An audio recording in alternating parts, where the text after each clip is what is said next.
کہ ماری جاؤ، ہم کو قتل کرتے جاؤ. یہ مسلمان آپس میں باتیں کر رہے ہیں. تو رب کی ذات چونکہ سمیع و بصیر ہے، سنتی بھی ہے اور دیکھتی بھی ہے. رب تعالیٰ نے مسلمانوں کی ان باتوں کو سنا. تو اسی وقت چونکہ کالی کملی والے کی ذات گرامی ساتھ تھی، اللہ تعالیٰ کی ذات بابرکات نے اسی وقت قرآن پاک کی آیہ کریمہ نازل فرما دی. کیا ارشاد فرمایا کہ وَقَاتَلُوا الْمُشْرِكِينَ كَافَّةً كَمَا يُقَاتِلُونَكُمْ كَافَّةً. یہ قرآن پاک کی آیت نازل ہو گئی. اس کا مطلب یہ ہے کہ اگر ان حرمت والے مہینوں میں، اگر ان بزرگی والے مہینوں میں کافر تم پر حملہ کرتے ہیں، تم سے لڑائی کرتے ہیں، تو تم بھی ان سے لڑائی کرو، لیکن تم پہل نہ کرو. اگر وہ تمہارے اوپر حملہ کر دے، تم اپنے بچاؤ کے لیے ان سے لڑائی کرو، لیکن پہلے تم ان پر حملہ نہ کرو. نہ، پہلے حملہ کرنے کی ممانعت ہے. اگر وہ حملہ کرے تو پھر تم اپنے بچاؤ کرو. دیکھیے باتیں ہو رہی ہے دنیا میں، مسلمان آپس میں کر رہے ہیں. وہ چونکہ سمیع و بصیر ہے، قرآن کی آیت کریمہ نازل ہو گئی. تو اس کا مطلب ہے کہ ان مہینوں میں ہمارے لیے یہی ہے کہ اگر ہمیں کوئی دکھ دے، ہمیں کوئی تکلیف دے، تو ہم اپنا بچاؤ کریں قرآن پاک کی آیہ کریمہ کے تحت. یہ نہیں کہ وہ ہمارے منہ پہ مکہ مارے تو ہم دوسرے طرف آگے کر دے، لو بھی ادھر بھی مکہ دے مارو. نہیں، قرآن پاک یہ ارشاد فرماتا ہے کہ ان حرمت والے مہینوں میں اگر کافر تم پر حملہ کرے، اگر کوئی مشرک تم پر حملہ کرے، تو تم اس کا جواب اسی طرح مکمل طور پر دو. اب اگر اللہ تعالیٰ ارشاد فرماتا ہے قرآن پاک میں ہی وَاعْلَمُوا إِنَّ اللَّهَ مَعَ الْمُتَّقِينَ، کہ اگر تم بغیر کسی وجہ کے کافروں کے ساتھ قتال کر دو گے پھر گناہ، لیکن اگر وہ تم پر حملہ کرتے ہیں اور تم ان کا جواب دیتے ہو تو یاد رکھو کہ رب جو ہے وہ مسلمانوں کے ساتھ، متقیوں کے ساتھ ہے، پرہیزگاروں کے ساتھ. تو یہ قرآن پاک کی آیات کا نزول ہے، کوئی مزاج تو نہیں نا. ہم یوں ہی پڑھ لیتے ہیں قرآن پاک میں یہ آیتیں لکھی ہوئی ہیں، لیکن ان کا شان نزول کا ہمارے علم میں بات نہیں آتی. ان کا شان نزول کیا ہے، کیوں نازل ہوئی قرآن پاک کی یہ آیتیں؟ تو جب تک دوستوں ہم کے قرآن پاک کی آیات کا شان نزول کا نہیں پتہ چلے گا، ہم مخمصے میں پڑے رہیں گے. ہم تو ادھر ادھر بھٹکتے رہیں گے کہ کیا رب فرماتا اور کیا نہیں فرماتا. تو دوستوں عرض کرنے کا مطلب یہ ہے کہ یہ وہ باتیں میں بیان کر رہا تھا کہ حضور علیہ الصلوۃ والسلام کو، جیسے میں نے ابھی عرض کیا کہ معراج پاک ہوئی اور ضرور ہوئی. یہ ہمارا ایمان ہے، کیونکہ قرآن میں بھی اور حدیثوں میں بھی وارد ہوا ہے کہ حضور علیہ الصلوۃ والسلام کو معراج پاک ہوئی. اب میں نے یہاں کچھ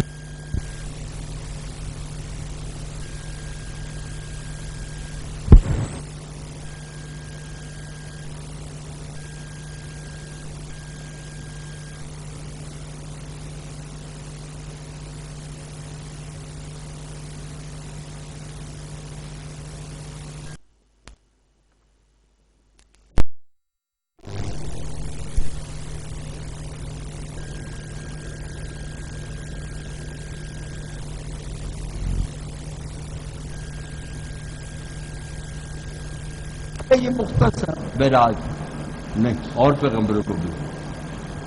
سب سے پہلے حضرت آدم علیہ الصلوۃ والسلام، ان کو بھی معراج ہوئی. ان کو کیسے معراج ہوئی؟ کہ رب نے ارشاد فرمایا کہ آدم میں نے تم کو کہا تھا نا کہ اس شجر ممنوعہ سے کچھ کھانا مت،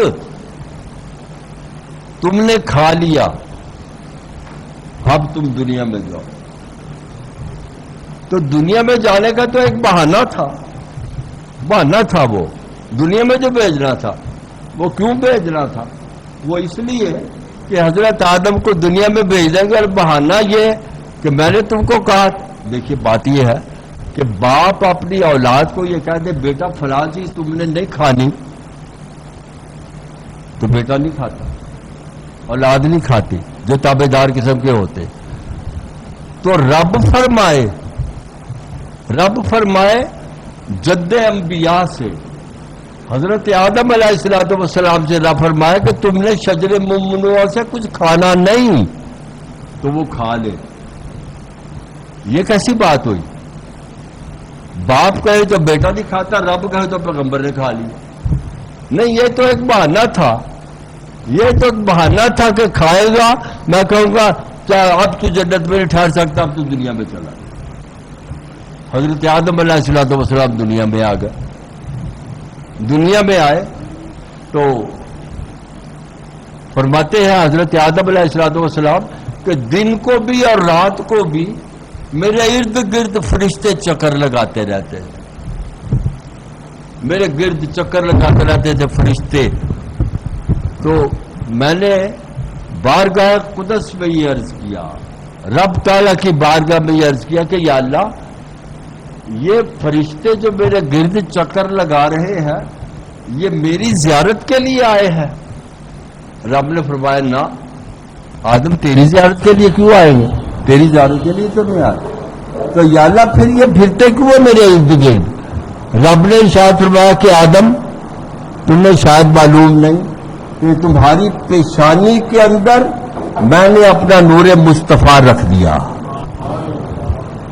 تو یہ ملائکہ جتنے بھی آتے ہیں وہ اس نور کی زیارت کرنے کے لیے آتے ہیں، تیرے لیے تو نہیں آتے نا. بڑی منتیں سماجتیں ہوتی رہی رب تعالیٰ کی بارگاہ میں کہ یا اللہ مجھ سے غلطی ہو گئی، معاف کر دے، معافی نہیں ملی. تو جب یہ پتہ چلا کہ نور مصطفیٰ میری پیشانی میں ہے تو عرض کیا کہ اب بہانہ بن گیا میرا بخشش کا، معافی کا بہانہ بن گیا. کیا بہانہ بن گیا؟ عرض کیا کہ یا اللہ آپ نے فرمایا کہ تیری پیشانی میں نور مصطفیٰ ہے. رب نے فرمایا ہے. تو عرض کیا کہ یا اللہ میں تجھ کو تیرے نور مصطفیٰ کا واسطہ دے کے کہتا ہوں کہ میری خطا معاف کر دے. ندائے رہا بھائی کہ آدم میں نے تیری خطا معاف کر دی، لیکن تو مجھے یہ تو بتا تجھے کیسے معلوم تھا کہ میں نور مصطفیٰ کے صدقے میں تیری خطا معاف کروں گا؟ تو عرض کیا کہ یا اللہ جب میں جنت میں تھا تو میں جنت کے ہر درخت کے ہر پتے کے اوپر لکھا ہوتا تھا محمد محمد محمد. تو میں نے کہا یہ وہی محمد ہے جس کا نور مصطفیٰ جن کو کہتے ہیں، اس لیے میں نے واسطہ دے دیا. رب نے ارشاد فرمایا کہ آدم میں نے تیری خطا کو معاف کر دیا. دیکھا کہ رب ذرا نرم ہو گیا، مزاج ہو گیا. تو عرض کیا کہ یا اللہ جس نور مصطفیٰ کے صدقے میں تو نے مجھے معاف کیا ہے، یا اللہ مجھے اس کی زیارت بھی تو کروا، میں دیکھوں کون ہے وہ ہستی، اس ہستی کی زیارت کروا دے. تو رب نے ارشاد فرمایا کہ آدم تم یوں کرو کہ اپنے دونوں ہاتھوں کے دونوں انگوٹھے اس طرح کر لو، دونوں ہاتھوں کے انگوٹھے اور دونوں ناخنوں کے اندر. رب نے ارشاد فرمایا کہ اب ان کو دیکھو. تو جب حضرت آدم علیہ السلام نے اپنے دونوں انگوٹھوں کو دیکھا تو دونوں انگوٹھوں کے اندر کالی کملی والے کی شبی مبارک تھی. حضور علیہ السلام وہاں تشریف فرما تھے. تو حضرت آدم نے کیا کیا؟ اسی وقت چوم کے تو آنکھوں سے لگا لیا اور کہا کہ قرۃ عینی بکا یا رسول اللہ صلی اللہ علیہ وسلم، آپ تو میری آنکھوں کی ٹھنڈک. یہ حضرت آدم علیہ السلام. تو یہ جو ہم چومتے ہیں یہ سنت آدم ہے علیہ السلام، اور سنت ابو بکر صدیق بھی ہے جو ہم انگوٹھا چومتے ہیں حضور کے نام پر کہ حضور تشریف فرما ہے. صحابہ کرام بھی بارگاہ رسالت میں حاضر ہے اور یہ حدیث ہے بیان کر. تو حضور نے حضرت بلال حبشی کو ارشاد فرمایا کہ بلال اذان کا وقت ہو گیا، اذان دے دو. تو جب اذان کے وقت حضور کا اس میں گرامی آیا اشہد ان محمد رسول اللہ، تو سب صحابی خاموش رہے. صرف حضرت ابو بکر صدیق رضی اللہ تعالیٰ عنہ انہوں نے دونوں انگوٹھے چوم کے تو آنکھوں سے لگا لیا. یہ حدیث پاک ہے. تو جب اذان ختم ہوئی تو حضور نے ارشاد فرمایا صحابہ کرام کی طرف دیکھ کے کہ دوستو تم نے دیکھا کہ میرے ایک دوست نے کیا عمل کیا؟ دوستو تم نے دیکھا کہ میرے ایک دوست نے کیا عمل کیا؟ تو عرض کیا کہ سرکار جب آپ کے نام اس میں گرامی آیا اذان میں تو حضرت ابوبکر صدیق نے چوں کی آنکھوں سے لگا لیا. تو حضور نے ارشاد فرمایا، یہ حدیث ہے سب کتابوں میں لکھی ہوئی دوستو کہ یہ حدیث پاک ہے. حضور نے ارشاد فرمایا کہ جو شخص میرا نام سن کے چوم کے آنکھوں سے لگائے گا آخرت کے دن وہ اس گروہ میں شامل ہوگا جس کو سب سے پہلے رب کا دیدار عطا کروایا جائے گا، اور اس گروہ کا قائد میں ہوں گا. یعنی حضور کی حدیث پاک. دوستوں بھی اس حدیث کو کہاں چھپائے؟ سب کتابوں میں یہ لکھی ہوئی حدیث. تو اس کا مطلب ہے کہ یہ سنت آدم علیہ السلام بھی ہے چومنا، اور سنت ابو بکر صدیق بھی ہے چومنا رضی اللہ تعالیٰ. تو عرض کرنے کا مطلب یہ دوستو کہ یہ جب حضرت آدم علیہ السلام نے حضور کی زیارت کی، چوم کی آنکھوں سے لگایا، تو ارشاد ربانی ہوتا ہے کہ یہ تمہاری معراج ہے کہ تم نے اپنے ناخنوں کے اندر میرے محبوب کی چھبی دی. تو حضرت آدم علیہ السلام کی معراج یہ ہے. اسی طرح دوستو ایک اور پیغمبر ہے حضرت یرمیہ علیہ السلام. کیونکہ قرآن پاک میں سب پیغمبروں کے نام تو نہیں آئے نا، یہ احادیث سے وارد ہے. حضرت یرمیہ علیہ السلام جب انہوں نے پرچار کیا کہ وحدہ لا شریک جو ایک ہے اس کی عبادت کرو، بتوں کی پرستی چھوڑ دو، تو لوگ چونکہ بت پرست تھے نہ مانے. آخر انہوں نے کیا کیا؟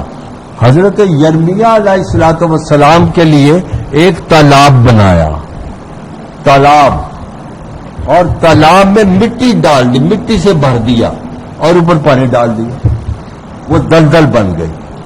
تو حضرت یرمیہ علیہ السلام کے دونوں ہاتھ پیچھے باندھے رسیوں سے اور دونوں پاؤں باندھ کے اٹھا کے تو دلدل میں پھینک دی، اور وہ حضرت یرمیہ علیہ السلام جو تھے وہ وہی دلدل کے اندر ہی شہید ہو گئے. مفسرین کرام یہ لکھتے ہیں حضرت یرمیہ کی معراج یہ تھی کہ انہوں نے اپنی جان قربان کر دی، لیکن رب کے احکامات کی پیروی سے لوگوں کو بھلا کرتے رہے. اسی طرح حضرت نوح علیہ السلام جن کو آدم ثانی بھی کہتے ہیں، جب کشتی نوح اوپر کو اٹھی، طوفان نوح بپا ہوا،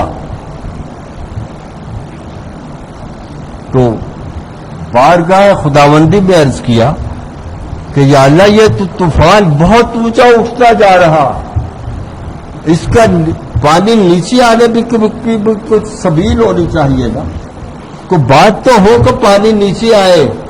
تو رب تعالیٰ نے ارشاد فرمایا کہ نوح تم یوں کرو کہ یہ جو کشتی ہے، کشتی اس طرح ہوتی ہے نا تو کونے سے بنی ہوئی، اس کے اس جگہ پر بھی اور اس جگہ پر بھی محمد لکھ دو، دونوں طرف محمد لکھ دو.